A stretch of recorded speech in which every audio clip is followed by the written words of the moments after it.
శ్రీ మాత్రే నమః. పండు మిరపకాయలు, కొత్త చింతకాయలతో పచ్చడి.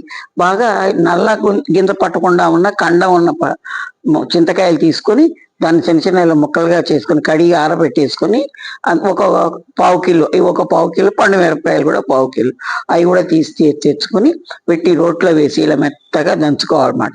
తగినంత ఉప్పు కూడా వేసేసుకొని దంచేసుకొని ఒక స్టవ్ మీద బాండ్లీ పెట్టి 2 గరిటెలు నూనె, ఒక గుప్పెడు ఎండు మిరపకాయలు, దాని ఒక స్పూను ఆవాలు, ఒక స్పూను మెంతులు, అంత ఇంగువ వేసి అది బాగా వేగిన తర్వాత ఈ పచ్చట్లు వేసి బాగా కలిసేటట్టుగా నూరుకుంటే ఒక స్టీల్ పాత్రలో కాకుండా గాజు పాత్రలో కానీ పింగాణి పాత్రలో కానీ తీసి పెట్టుకొని వేడి వేడి అన్నంలో 2 స్పూన్లు నెయ్యి వేసుకొని ఈ పచ్చడి వేసుకొని అలా మిరపకాయ కలుపుకొని తింటే చాలా బాగుంటుంది.